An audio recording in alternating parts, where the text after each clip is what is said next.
Hello mga ka-MU! Welcome to Murang Ulam! Isang simpleng dish ngayon na pwede mo nang i-prepare ngayon pa lang para bukas may instant breakfast ka na. Maglagay ng tubig sa ating cooking pot, maglagay ng asin, suka, at hayaan natin kumulo.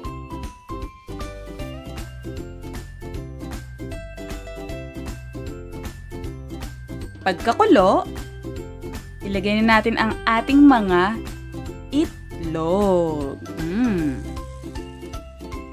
So, nasa sa inyo kung ilang itlog ang gusto niyo. Basta ang importante ay mapalubog natin siya sa tubig at mapakuluan sa loob ng 6 to 8 minutes in medium flame setting. At habang pinapakuluan natin ang eggs, tayo naman ay magpe-prepare ng cold water. As much as possible, lagyan natin ng ice. So, after 6 to 8 minutes, hanguin at idiretso natin kaagad dito sa ating pinrepare na cold water. Ito ay para ma-shock ang egg at mag-stop na yung cooking process niya. And then, habang pinapalamig natin ang ating itlog, magto-toast muna tayo ng sesame seeds. Huwag pong tigilan ng paghalo para pantay-pantay ang pagkaluto ng mga seeds. Haluin lang ng mga 3 to 4 minutes.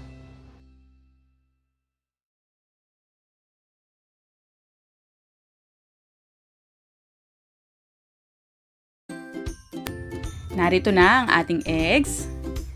Babalatan na natin. Mas madali siyang balatan at hindi masisira ang texture ng egg dahil sa ginawa nating process ng pagluluto kanina. Yung paglalagay natin ng salt, ng vinegar, at yung pag-shock natin sa kanya sa cold water after niyang maluto. Yun ang process para mas madali siyang balatan.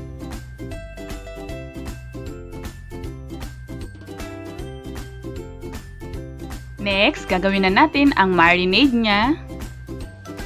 Maglagay ng tubig, toyo, asukal,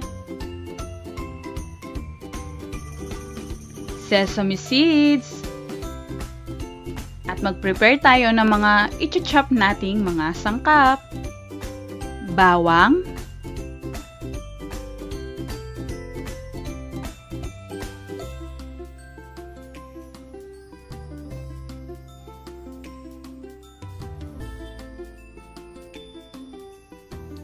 dahon ng sibuyas,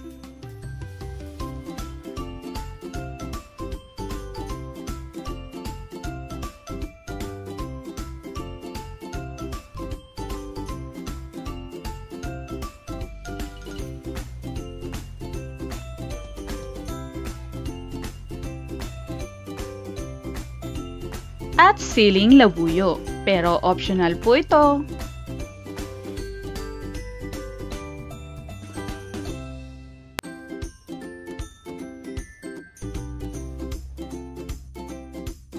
Haluing mabuti hanggang matunaw ang asukal.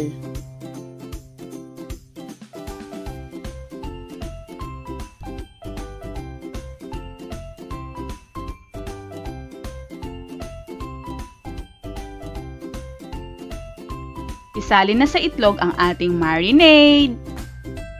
At just keep on watching. Ipapakita ko sa inyo ang pagkakaiba ng 6 minutes boiled egg sa 8 minutes boiled egg. Pwede rin namang 10 minutes, depende sa gusto ninyong texture ng egg ninyo.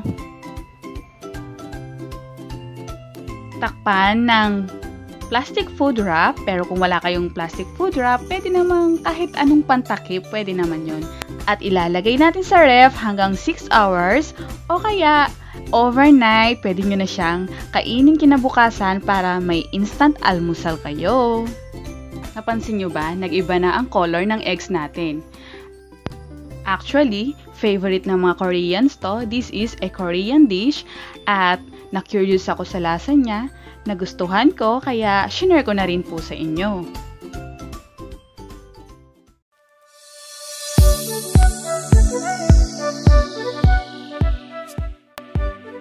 So, narito ang 6 minutes boiled egg natin.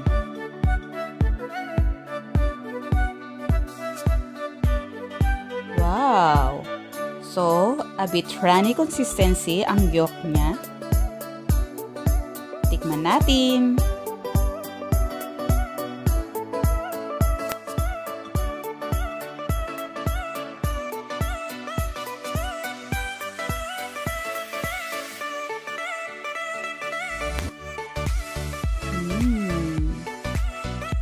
At ito naman ang 8 minutes boiled egg natin.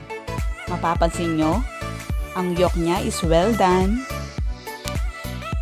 So kayo mga ka-MU, alin ang mas gusto nyo? Ang 6 minutes o 8 minutes? Just comment down below!